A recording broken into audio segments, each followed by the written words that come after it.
Hello everyone, I'm Chinny and welcome back to another episode of Chin Up and Rise. Today we have the honor to be joined by Dawn Kwan, a multidisciplinary visual artist who has worked primarily with painting and sculptures. As an art therapist, Dawn's passion lies in working in women's empowerment and addiction rehabilitation from a people-centric, insight-oriented, psychodynamic approach. In her practice, Dawn has completed over 400 paintings and has held 9 major solo art exhibitions in collaboration with Singapore Tourism Board in Beijing, the American Club, Spanish Tourism Office, the Swiss Embassy, and the American Club. Dawn works closely with several charities for the underprivileged. She has auctioned her artworks and raised over $400,000 for various charities as well. Dawn is also a founder of Bomb Jewellery that specializes in resin, jewellery, and pottery. She was a co-founder of Girl Talk, a platform that provides a safe space for girls to talk about sensitive topics such as sexual harassment on campus as well. Without further ado, let us welcome Dawn on set. Hi Dawn. Welcome. Thanks for having me. No worries. Okay, so maybe you can share with us a little bit more on your journey from where you started to how Girl Talk was created as part of your FYP and where you're at now currently. From where I started, I think female empowerment has been something that I've always been interested in, especially during the time that I was studying at SOTA, School of the Arts. Ever since topics like concerning female beauty, things like corsets or even wearing high heels or female genital mutilation or like neck rings, lip plates, all sorts of things like that. They interested me a lot as to the role of women in society and how we related to people around us and men as well. So I found that a lot of women around me, especially my friends and myself, we faced a lot of instances where our boundaries were tested, whether it was emotionally or physically. And at that time during university, I think there was a lot of concerns on how we can respond to sexual harassment without, when we have concerns of will we be believed, how will people around us take it, will people think that women are just bringing this up for attention, and will the persecutor or the perpetrator be punished just like with a sense of justice. So a lot of my friends and especially my FYP mates, we decided, this topic was something that was very relevant and significant to us. So even though it was a time where we were very worried, would we get flack for choosing this kind of topic? And what about people who would think, is it is your population too specific? What about, everyone else who experiences harassment? But, the truth is, statistics wise, females are the ones who experience sexual harassment a lot more than men, and they don't get believed. And the rates at which the perpetrators get punished are super low because we don't have that kind of evidence to push forward. Yeah, and sometimes when females do come forward to testify, they might actually suffer from backlash from the public itself. So maybe that's also one of the reasons why females are so afraid to actually come out. So after we did a lot of research and got the statistics that we needed, then we also launched a campaign to raise awareness on how women can further respond to sexual harassment, be it on the spot or after an event. And then we collected data from people who have spoken out before, people like Monica Bay, Devika Panika, and another fellow NTU mate named Jalin Lam. So instances of their stories were shared and used to not only collect data, but also to empower other women on how they can respond as well. So I can talk more about our campaign and how we also created a VR simulation where we used specific instances of stories where university males had either violated or pushed certain boundaries, and then we filmed that, Okay. and then we allowed people to select on the VR platform, instances where they could respond in various ways, and they could see an outcome play out on I the see. VR headset.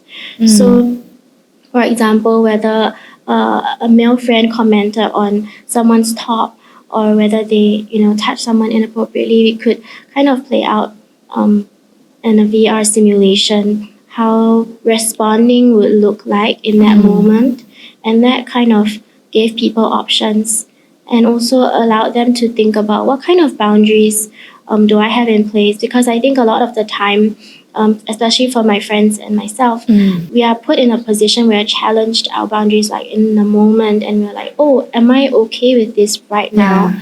Is this somebody, he's a friend, Correct. but I thought our relationship was close, so we tend to maybe justify the actions of someone who made us feel uncomfortable. So then being able to consider our boundaries beforehand allows us to know what we're comfortable with and what we're not comfortable with on the spot, and therefore allow us to respond after. Yeah, certainly. I think that is really good. That simulation actually will help to raise awareness and actually educate the younger girls, actually both younger and the older ones as well, on how they should be responding, be it in a friend group or be it in a group with a group of strangers. But at the same time, while I was listening to you, so if let's say I'm in a group of friends, right, and this particular male friend acted maybe a little bit out of bounds, maybe touched me inappropriately, how would I then react? Because at the same time, I don't want to be a wet blanket where I just sully the whole party. Exactly. And I'm also afraid of what other people will think of me. And this is especially true in a university context, right? Yeah. So how do you then suggest girls to actually protect themselves in this kind of situation? So I think first and foremost, we can look at the common responses that arise from such incidents. Typically in an incident that involves trauma or something that is very shocking to us in the moment, there are 4 types of responses. So there's fight, flight, freeze, and fawn. So I'm sure you've heard of the first 3, where people can tend to fight by directly confronting the person. They can employ flight by removing themselves from that situation. Some people, I think most, tend to freeze. We're caught up in this sense of shock, and then a lot of what goes on is actually only in our minds. And then the last one is fawn, which is to do anything in order to please the perpetrator or the person or the people around us in order to avoid conflict. Yes, so these are the typical responses. But what we can do in the moment, people can select from a series of responses that range from things that are more direct or indirect. So something that is more indirect would be to employ the help of another friend, for example, in order to either remove them from the situation. And then the first thing that you can do is to make sure that safety-wise, physically, you are safe and the threat is no longer something that is ongoing. So by employing the help of another friend, you can feel safer either by removing yourself from that situation or taking a moment to step out of that group and that scenario to just take a breath first. Another thing that you can do is to also this is something that I personally do quite a bit these days after quite a lot of practice, is to just directly say like, hey, don't touch me like that. And I tend to say it in a bit of a lighthearted or a joking way in order to make things not so serious, but at the same time it provides a very direct assertion of what I'm okay with. And another way would be to speak to the person after. If that friendship is important to you, you can just say like, hey, I'm not really comfortable with that. I hope you understand. Okay. I think that those are really good advice for us out there. And actually, if there are any other any other advice that you have, we can actually access the page that you have. Girl Cornwall Talk, correct? Actually, I'm not sure if the page is still on. Oh, yeah, I went to see. Oh, Still have, yeah. I think you can also check our Instagram page for more accessible like infographics on how to respond further. Which is? Girl Talk. Oh, okay. I forgot, but yeah. Correct. So actually, this Girl Talk is actually a platform or a Instagram page that was created by Dawn and three other of her three other of her university friends as a final year project. I mean, even though they are done with it, a lot of infographics and a lot of details there is actually very useful for girls who are experiencing maybe these kind of issues and they don't know how to handle. Yeah. So do you think that university-wise or like in Singapore-wise, there are enough platforms to actually help girls who are actually in need? Well, I think definitely a lot more can be done, but it's growing at the same time. I think the Gen Z tends to be a bit more articulate in how they feel, and especially when it comes to like social justice, they are a lot more confident in that. At the same time, I think that conversations that are happening, between friends and between family, they are happening a lot more than they used to. So, yeah. I think so. That's great lah. So you're leaning towards the fact that Singapore is now slowly opening up more and more with regards to this kind of topic, and it's not as hard to actually talk about these days, and that actually helped. Yeah, I think so. And in particular, well, actually, like let me backtrack on one of the examples that people can do in a very severe situation where you feel like your boundaries have been tested. So I'm gonna give an account of one of our friends named Jerlyn Lam. She gave a testimony where she entered a research experiment back in university where they were putting skin sensors on her, and this required them to put sensors on her chest in order to measure her heart rate and things like that. And this was one of the paid experiments that was happening in school. Oh, okay. And back then, the research assistant had asked her to remove her shirt, had inappropriately asked her to lift her shirt higher and higher. Okay. Again and again, which something was wrong because it was supposed to take about 20 minutes, but the experiment took over an hour. Okay. So at that time, she felt like something was up, and he kept making lewd comments about her body as well. So when he left the room, in anticipation of it happening again, she placed her phone front side down, and she started recording. And unfortunately or fortunately, he came back and he did it again. So then she caught everything on camera, including the comments that he made. And then after she left the room, she immediately sent herself an email with the date and the time, and she noted down the events that made her feel uncomfortable. And sending that email gave her a timestamp and details of everything that was fresh in her mind, and she also had video evidence of it. So she was able to take that to the authorities on campus, and the prosecutor was able to get charged. I understand. Are you able to give some examples of lewd comments? Because we might not be able to differentiate. Right. Yeah. So things like commenting on her cup size, asking, things like that. I can't really think of. Can't think of it offhand. But usually, to me, if it's enough to make you feel uncomfortable in your gut, that is very valid in itself. That is enough for you to just say your boundaries. You don't need to justify why you feel uncomfortable. I think a lot of the time we try to justify that whatever happened was okay. But if it's not okay to you, then it's valid enough to articulate that. Right. So, as a youth, how can we overcome this mindset of just fawning or freezing? Because that's the most common responses given by a lot of girls these days.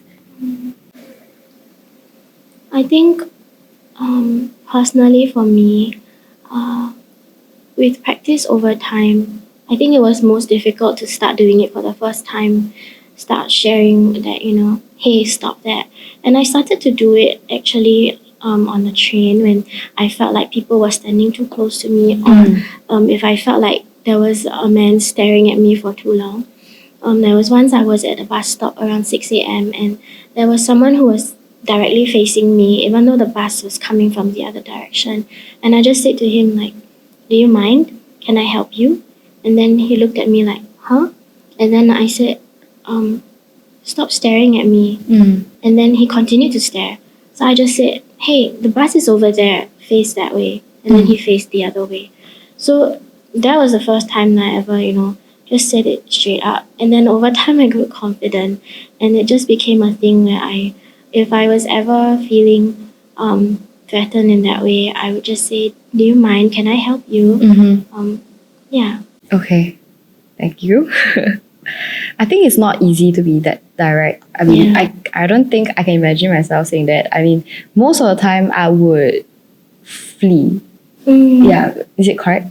Flight. So I actually just remove myself from that awkward situation. Yeah, and I've been there before, and a lot of the times I leave the situation feeling this deep sense of injustice, and it's like, why am I the one that has to leave when I didn't want to do that in the first place? Why am I the one feeling like unsafe? So I think when I started to build that sense of confidence and trust in myself, of course I have to pick my battles. There are times when, maybe it's very late at night, like 1, 2 a.m. I don't want to pick a fight with somebody in the dark alley. Yeah. So I have to pick my battles. But if I feel like it's an appropriate time and place, I would just say like, hey, please don't stand so close to me. Sometimes, old uncles might give that kind of response like, oh, I didn't do that. Then I just brush it off. I just say, at the very least, I did a service to myself for saying that, and I didn't abandon myself or betray myself in order to make someone else feel comfortable. Understand. So do you think that confidence actually comes with self-love? And on the topic of self-love, how do you think girls can actually build up that confidence of theirs? And what are some practices that you do to come to terms with yourself? Yeah, I think self-love, to me, is about having a relationship with oneself, kind of treating myself like how I would treat a partner or a best friend, and giving myself only that level of care and respect.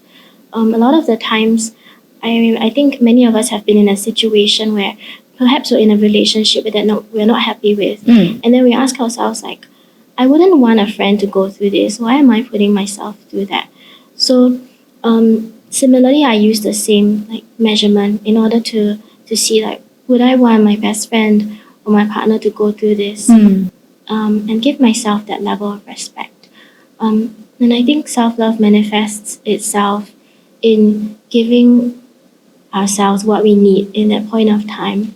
I think younger children or youths who are struggling with body image issues, people who might be starving themselves. I've been in a situation where I was overworked, I was over-exercising, and I wasn't eating very much. And at one point in time, I asked myself, like, what do you need? And that little girl inside of me said, like, I want some hot soup. And so I just took her to have some hot soup.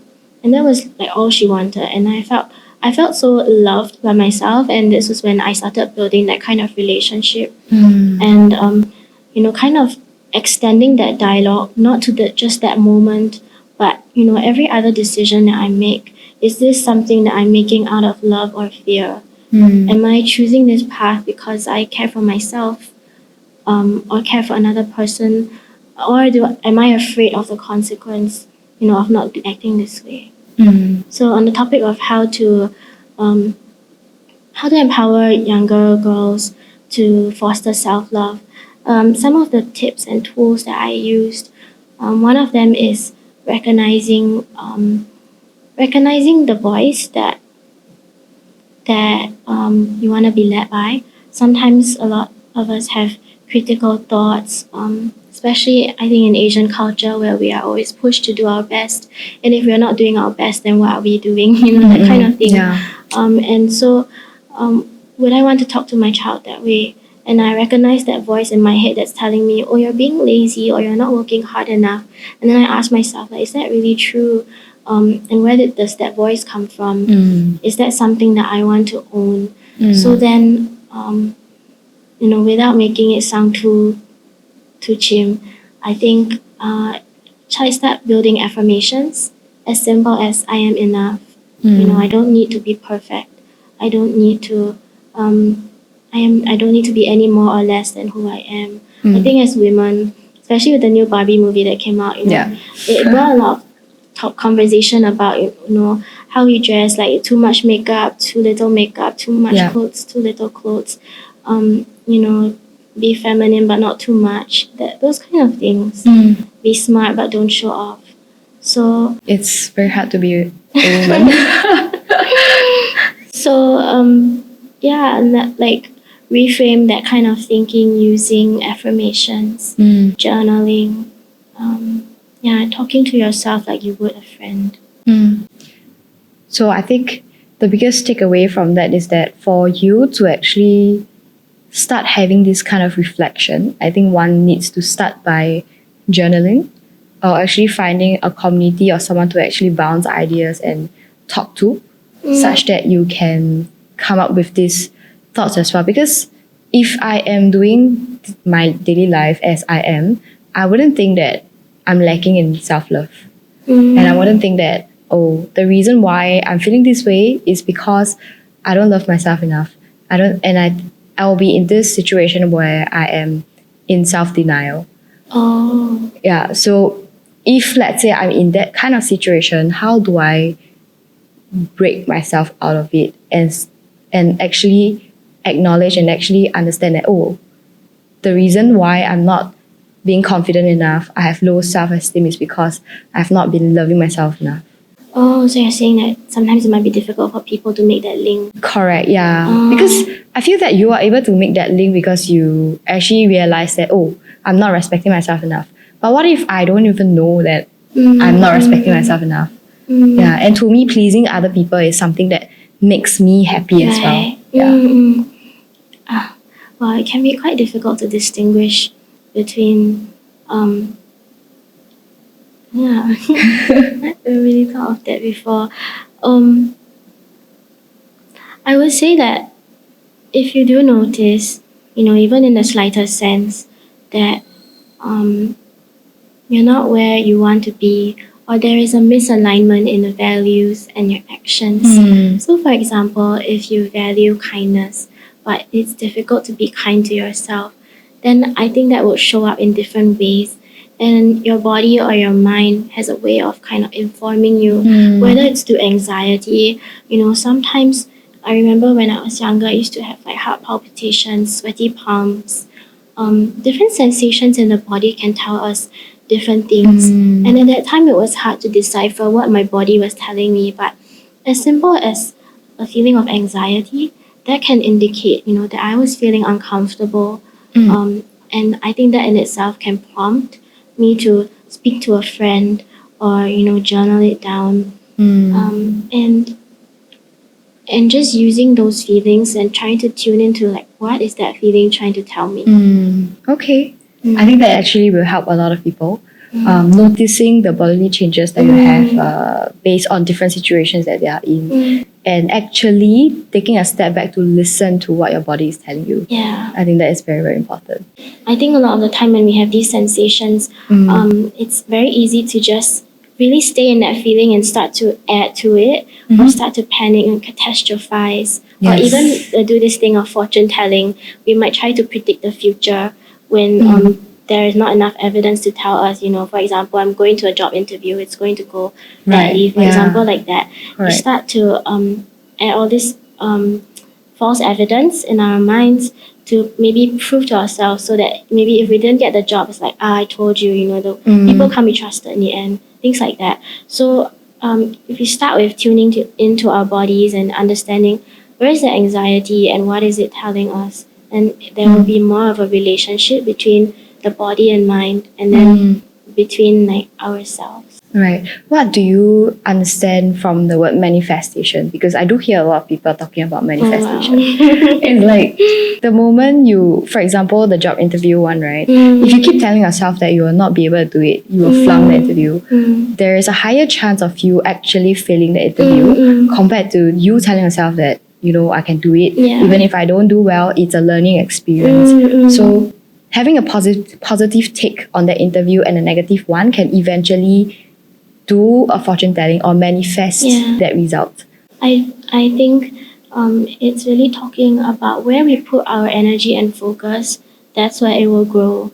Not to say that this is absolute and it will forever predict the results, but at the same time, having a change in mindset or just a different lens in which we view the world changes how we experience it. And so sometimes our thinking and cognitive distortions might add to this self-fulfilling prophecy of like self-sabotage or not doing well. But at the same time, I think trying to change that mindset can help so much because that changes our own experience and what we take away from it. Okay. And because I understand as working as an art therapist, right, you are also working closely with individuals on healing. How does art psychotherapy actually work?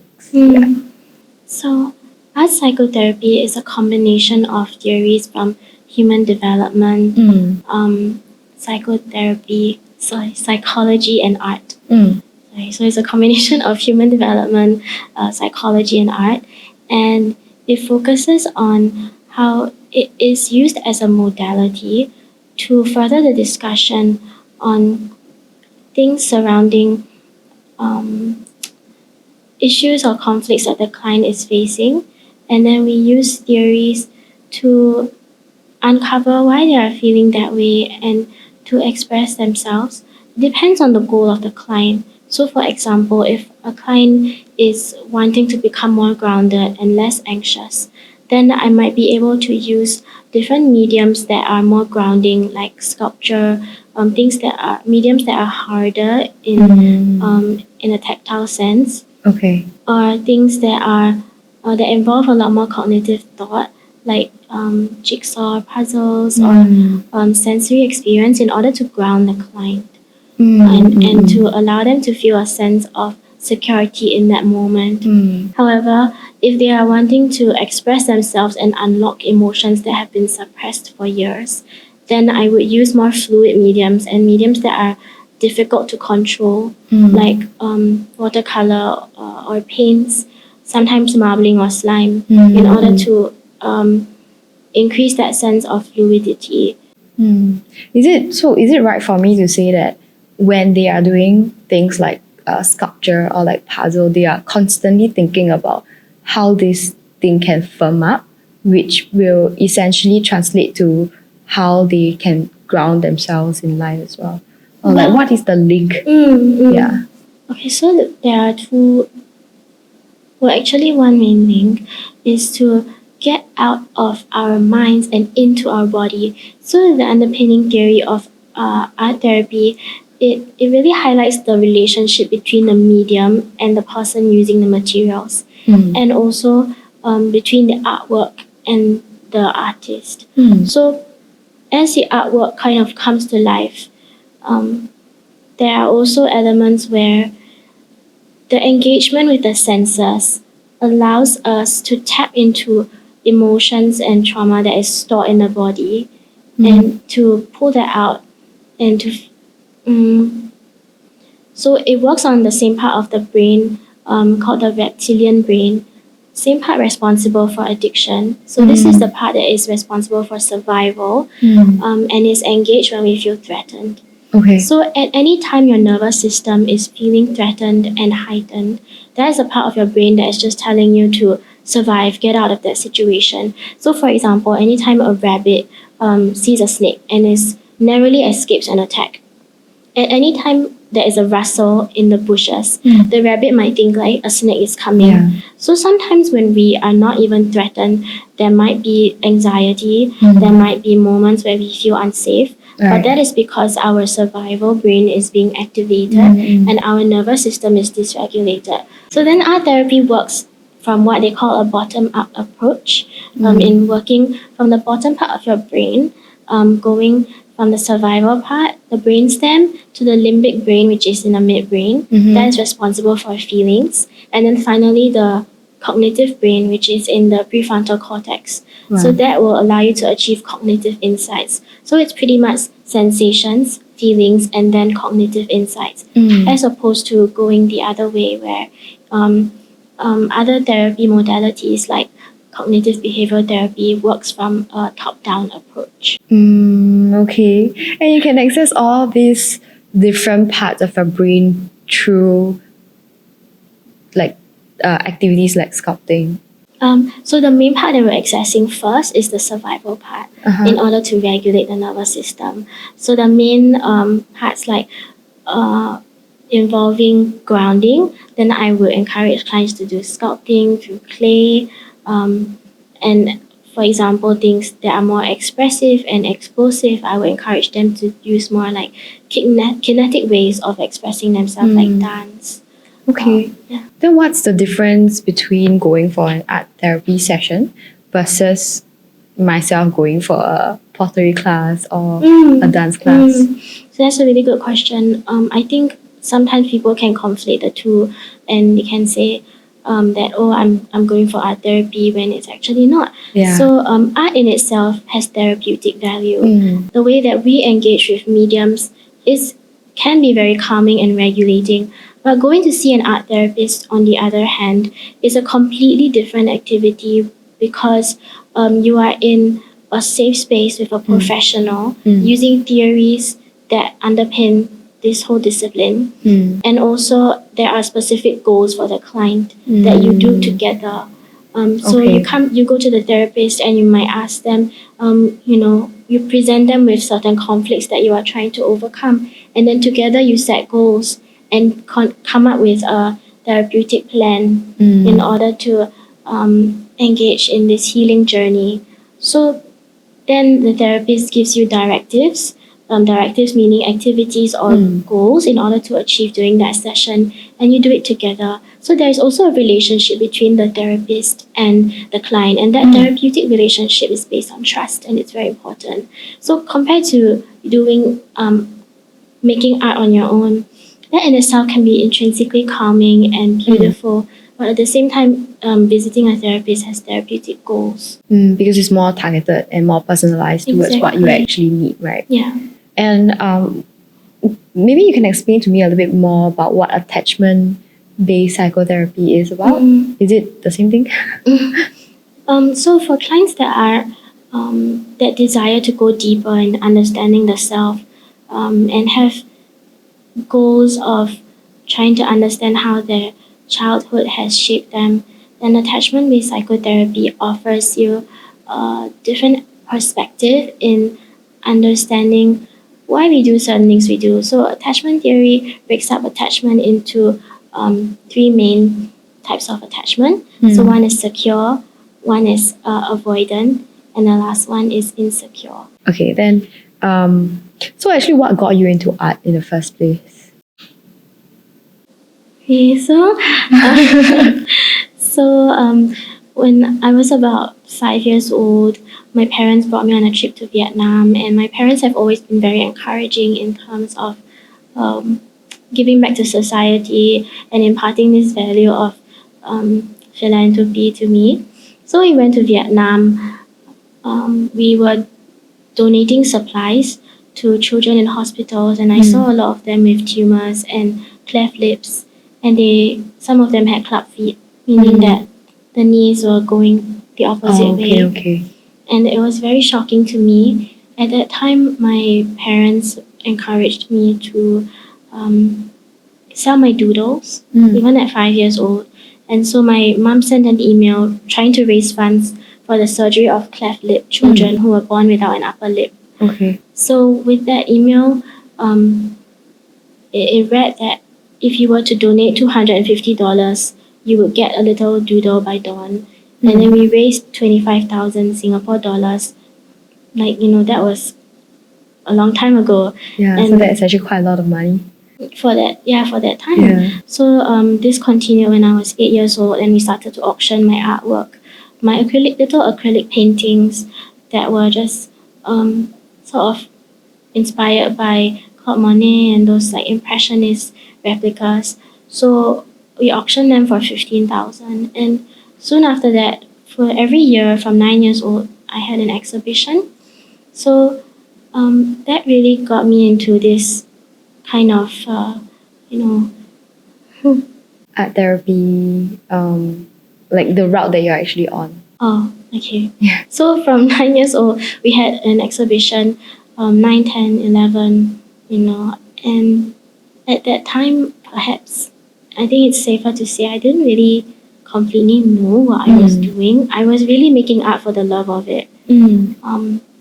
And then now, in my mid-20s, it's about kind of shaping art and that relationship with it into something that I want for myself. And so how I got into art therapy was actually inspired by someone who just came up to me and said, hey, you should check it out. And I was like, what is that? I've never heard of it. So I went to an art therapist, a principal art therapist, who told me that I would really benefit from getting therapy for myself. And I went for therapy for close to 5 years. Wow, okay. Yeah. And then after I felt grounded enough, she told me that I was ready to go for the master's program, and that's when I got my certification. Okay. Growing up, were you surrounded by a lot of artists? No. I mean, I remember I also doodled when I was probably about 5 or 6. But I'm pretty sure I'm just going to be doodling nonsense, right? Usually, when kids doodle, it's just like that. Yeah. But yours is different. You managed to get 250 out of it, and you managed to raise a total of 25,000. Or is it 250? 25,000. $25,000 with your doodles. And I think that is really amazing. So, were you surrounded by any artists when you were growing up, or just like a natural thing? I think it was because I was the only child and there was nothing much to do but draw by myself. But I think now that really shaped my relationship with art, because I really see art as an extension of myself, and I can't do without it. Like I can't, sometimes I just can't sleep thinking of different projects and different forms in my mind, whether it's for oil painting or for pottery. I think art is something that I just can't, I can't really live without. Okay. And if let's say we have a friend in our circle who is facing some kind of maybe mental issues, or they are not feeling the best, how can we approach them in this? Right. I also want to say that there is no qualifier for you to get therapy. If you feel like you want therapy and you would benefit from it, there is nothing that should stop you from trying it out. Because when I was in my teens, I remember going for an assessment, and they told me that I couldn't get help because I wasn't self-harming. And to me, that was really quite hard to take, because I knew I wanted help, and I felt like they were waiting for a point where it was almost too late to help me. So I think that if you feel like your friends or family or your loved ones need some mental health support, you can first of all offer a listening ear. And what it means to listen is just to allow that person to speak without offering advice. So just allow their feelings to be heard, without trying to rescue them or to make the situation better. Just allowing them to be heard, and allowing it's okay if they feel sad, and you'll be where they're at. But of course, if the situation is severe, then they require more help. I would advise you, maybe you can offer to accompany them to a clinic, or I'm also open for consultations. I offer 20 minutes free consultations, and just don't be afraid to really say hey, I care for you, and this is coming from a place of love. And I think right now, you might need some support. Yeah. Okay. And being in this line of work, you may get emotionally drained as well, because while you're listening into their problems and worries, sometimes I think it's very hard to completely separate yourself from all this personal and this work. So how do you handle it when it's like that? I would say that I have quite a close relationship with my clients and I care so much for them. So after sessions, I tend to have a personal ritual in order to purge what I've just, the energy that I've absorbed. And I might even do this like before attending a session and after as well. So I also love a good cry when I can just let things out and just allow myself to just allow my body to purge it and just honor those feelings, because those tears are just telling me that I care. And then if I have a mental image of, let's say, a dustbin or something to represent release, then I would use that as like a symbol for every time I walk out the door, like I'm going to release that. I'm going to let it go. Okay. And so like creating artwork is also part of my own personal way of regulating and acknowledging my emotions to keep myself secure and in place. Wow. Okay. I think you have actually given many, many really good tips on how to learn about loving yourself, how to learn about separating maybe the issues that you are listening from your friends and from your own. And I think there's a lot of things that we can actually work on ourselves, and it's a never-ending journey. Yeah. So before we end, would you like to give any form of shout outs or any kind of piece of advice for people who may be facing a difficult issue or situation right now in life? You can maybe just give like a 3-step advice to learn how to treat yourself better, something like that. I would say try to listen to your gut, try to tune into what you need in that moment and give it to yourself. So if you're feeling tired, angry, hungry, lonely, usually those are the common symptoms that make a person feel dysregulated. So things that you can do in that moment, probably take a temperature change. So you can take a very hot or cold shower. You can hold ice cubes in your hands, or you can put your feet in cold water. Okay. Another thing is to journal or take a walk in the park and try to observe different things. I know at that point in time it might seem like, oh, if I'm feeling really low and this person is telling me to go and take a cold shower or take a walk in the park, it doesn't seem like it's going to cut it. But this is what you can do to regulate your nervous system. And if you do require further help, then seek a professional. Okay. Thank you so much for sharing with us today. Really a lot of things to think about and internalize. Yeah, I'm very happy to have you here today. Thank you for having me. Bye. Thank you guys for tuning in to Chin Up and Rise. We have also collated the key pointers of today's episodes. All you can do is actually click the link down below to have access to all this. And you can also follow us on the social media handles down below for more content and update. Before you go, do remember to give us a like, share, and subscribe. And I will see you guys next time.